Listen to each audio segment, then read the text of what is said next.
이 아침 우리 레위기 말씀 어제 이어서 계속 살펴보겠습니다. 6장 8절부터 23절의 말씀입니다. 여호와께서 모세에게 말씀하여 이르시되 아론과 그의 자손에게 명령하여 이르라. 번제의 규례는 이러하니라.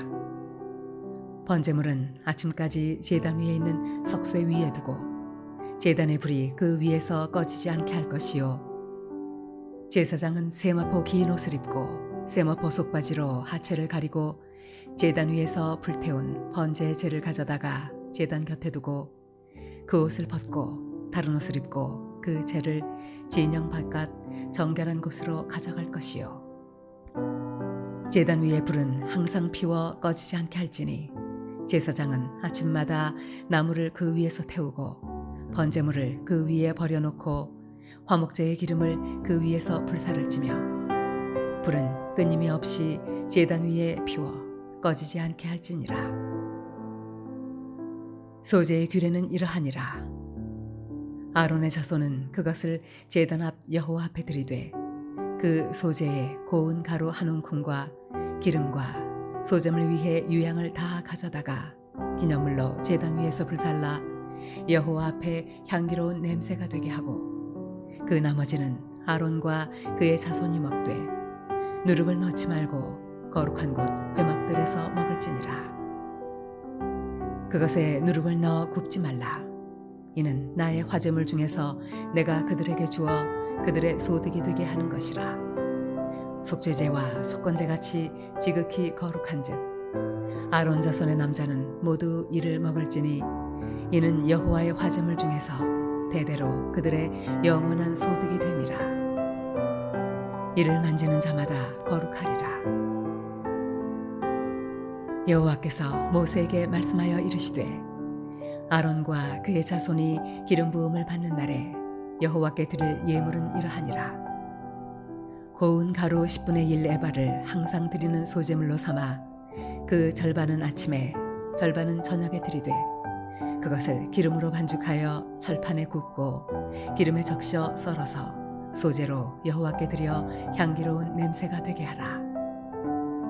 이 소제는 아론의 자손 중 기름 부음을 받고 그를 이어 제사장 된 자가 드릴 것이요, 영원한 규례로 여호와께 온전히 불사를 것이니 제사장의 모든 소제물은 온전히 불사르고 먹지 말지니라.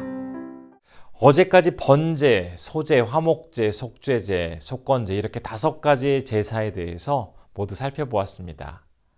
오늘 본문인 레위기 6장 8절 이후의 말씀에서는 다시 한번 5가지의 제사에 대해서 소개하는 장면을 볼 수가 있습니다. 그런데 그 내용을 살펴보면 단순히 그냥 그 제사가 또 반복되는 것이 아닙니다. 앞부분의 내용이 백성들이 행할 그 제사의 규례다라고 이야기를 한다면, 오늘부터 살펴보게 될 말씀은 제사장들을 위한 제사의 지침, 곧 제사장들이 이 제사 가운데 행해야 할 규례에 대한 내용을 기록하고 있습니다. 우선 우리가 함께 읽은 이 말씀은 레위기 1장과 2장에서 언급했던 번제와 소제에 대한 이야기입니다. 번제는 불로 태워드리는 제사입니다. 그렇기 때문에 제사에 대해서 이야기할 때 무엇보다도 불이 얼마나 중요한지에 대해서 다시 한번 강조하고 있습니다. 9절이라든지 12절 그리고 13절의 말씀에서 제단의 불은 항상 꺼지지 않도록 해야 된다라고 기록하고 있습니다. 제사장들은 제단의 불이 꺼지지 않도록 하기 위해서 다음과 같은 일을 반복적으로 시행했습니다. 밤새 제단 위에 타고난 그 제물의 재를 긁어모으기 위해서 제사장은 긴 세마포 옷을 입고 세마포 속바지로 하체를 가린 채 조심스럽게 제단 위에 있는 재를 모두 긁어모았습니다. 그리고는 그 재를 제단 곁에 두고 다시 세마포 옷을 벗고 나서 다른 옷, 즉 평상복으로 갈아입은 뒤에 진영 바깥으로 재를 가지고 나아가서 그곳에다가 버리고 돌아오게 됩니다. 그리고 돌아와서는 또다시 세마포 옷으로 갈아입고 다시 불태울 새 나무를 준비하고 번제물을 제단 위에 올려놓는 그러한 행위를 통해서 또한 이 제물이 저녁까지 또 타게 됩니다.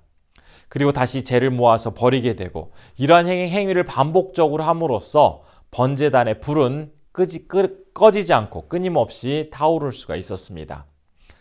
제사장은 제단의 불이 꺼지지 않도록 하기 위해서 하루에도 수차례 세마포 옷을 입고 벗어가면서 죄를 버리고 또 제사하는 일을 반복적으로 시행했습니다.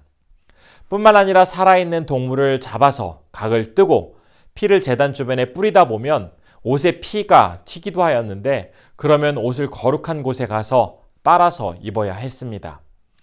하나님께 제사 드리는 이 임무를 맡은 제사장, 언뜻 생각하기에는 참 다른 사람들로부터 존경받으면서 굉장히 화려한 모습으로 살아갈 것 같지만 실제 제사장의 삶은 고되고 또 반복되어지는 그 일들로 인해서 많이 힘들고 어려웠습니다.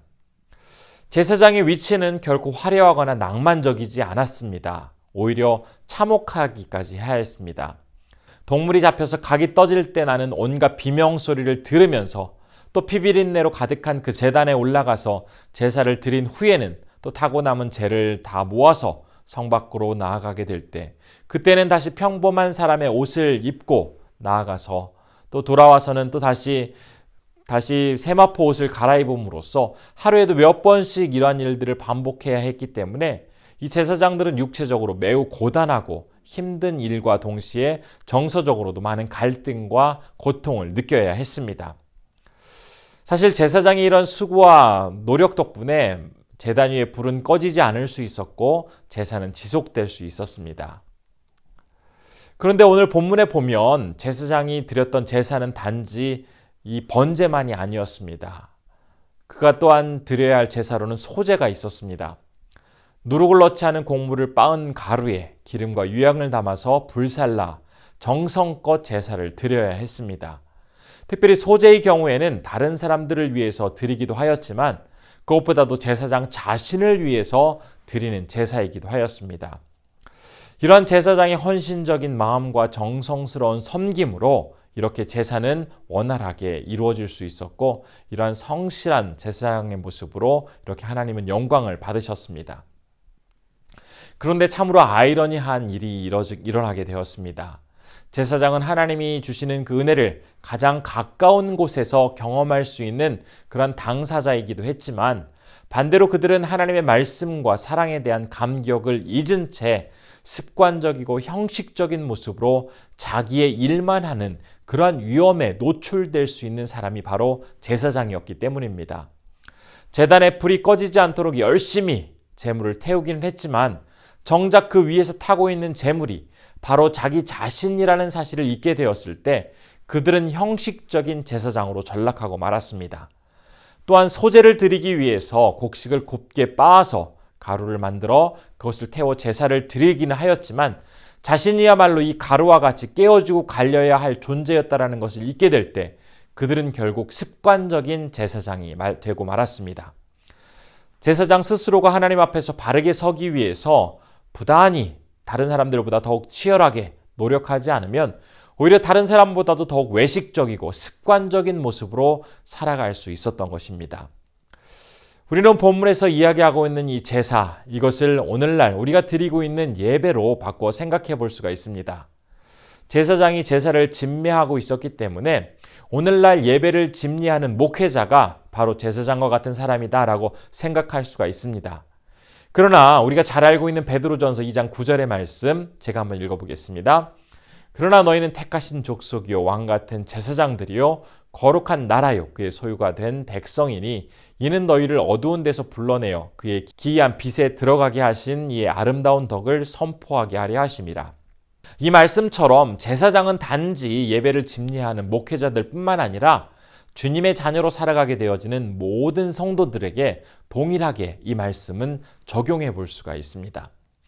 현재의 나의 모습 속에서 자칫 나를 위한, 나를 향한 나의 신앙적인 모습이 자리하고 있다면 그것은 바로 오늘 말씀의 번제와 소제의 제물처럼 하나님 앞에서 철저히 불에 타 사라져야 할 것이고 깨지고 빠지고 갈려져야 할 요소들입니다. 이제 오늘 하루 하나님께서 우리를 거룩한 제사장으로 각자의 삶의 제단 위에 세워주시게 될 때 나의 이기적이고 죄악된 모습의 번제물을 철저히 드러내어 불에 태우고 나의 모나고 흠 많은 그러한 모습들이 소제물이 되어서 곱게 갈리고 빠짐으로써 주님 앞에 상한 심령의 제사를 온전히 드림으로써 참으로 주님께 온전히 기쁨과 영광이 되어드리는 귀한 성도님들 되시기를 진심으로 소원합니다. 이 시간 함께 기도할 때 첫 번째로는 거룩한 제사장으로서의 정체성을 가지고 주님 앞에서 정직하게 살아갈 수 있도록 도와달라고 기도했으면 좋겠습니다. 두 번째로는 나의 허물을 철저히 불에 태우고 곱게 빻음으로써 우리 삶의 아름다운 제사가 늘 하나님 앞에 온전히 드려지게 하옵소서라고 기도했으면 좋겠습니다. 세 번째로는 티국의 주선교사님, 하선교사님 한국어 교육 잘 감당하게 하시고 늘 평안할 수 있도록 우리 함께 기도했으면 좋겠습니다. 기도하겠습니다. 내려오신 아버지 하나님, 오늘도 주님께서 우리를 붙잡아 주시고 그 아름다운 일들을 늘 주님 안에서 온전히 행하게 하여 주심에 감사드립니다. 우리가 주님 앞에 드려지는 이 제물, 제사, 제사장으로서 우리에게 귀한 역할을 맡아 이것들이 자칫 나에게 순간적이고 형식적인 모습으로 다가올 수가 있습니다. 나의 모습이 그 제단 위에 태워지는 번제물처럼 또한 빠지고 씻겨지는 소제물처럼 갈리고 주님 앞에 부서질 때 우리의 모습이 더욱 아름다운 주님의 사람이 될 수 있다는 것을 다시 한번 기억해 봅니다.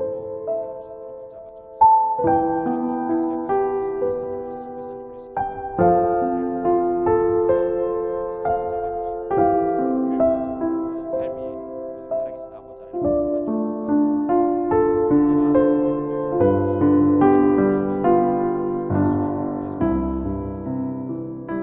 오늘은 티국에서 참으로 고마우신 아버지 하나님, 오늘 귀하게 주님 앞에 드려지는 번제와 소제의 모습을 다시 한번 보았습니다. 특별히 제사장이 그 제사를 감당하게 될 때에 불 위에 타는 그 번제물의 모습을 보면서 자신의 잘못과 자신의 그 죄악들이 바로 그것임을 분명히 기억할 때 참된 제사장이 될 수 있었던 것처럼 우리의 죄와 허물 또한 그 번제단 위에 제물처럼 온전히 주님 앞에 태워드릴 수 있도록 도와주옵소서. 또한 우리의 모나고 잘못된 모습이 그 소제의 제물처럼 빠지고 갈려질 때 참된 주님의 모습으로 온전히 더욱더 우리가 변화되어감을 기억하게 하여 주옵소서. 아버지 하나님, 특별히 오늘 우리가 더욱더 주님 앞에 겸손한 모습으로 참된 제사장의 삶을 살아갈 수 있도록 주님 붙잡아 주옵소서. 이 시간 티국에서 사역하시는 주선교사님, 하선교사님을 위해서 기도할 때 가르치시는 한국어 과정 가운데 하나님께서 귀한 역할을 감당케 하시고 또한 많은 영혼들이 그 과정을 통해서 예수 그리스도의 복음을 온전히 듣게 하여 주옵소서. 우리 선교사님 늘 건강케 하여 주시고 평안케 하여 주시고 기도하는 많은 것들이 잘 응답되어져서 기쁨으로 주님께 영광될 수 있도록 아버지 하나님 함께 해 주옵소서. 오늘도 이제 새로운 하루를 시작하실 때 우리 성도님들 어느 곳에 계시든지 하나님께서 건강으로 지켜주시고 이 하루 참된 제사장으로서 귀한 제물을 주님 앞에 내어드림으로써 승리하는 우리 성도님들 되실 수 있도록 아버지 하나님 붙잡아 주옵소서. 늘 주님 안에 깨어있는 우리 성도님들 되실 수 있도록 붙잡아 주시기를 소원하오며 이 모든 말씀 우리 주 예수님의 이름으로 기도드립니다. 아멘.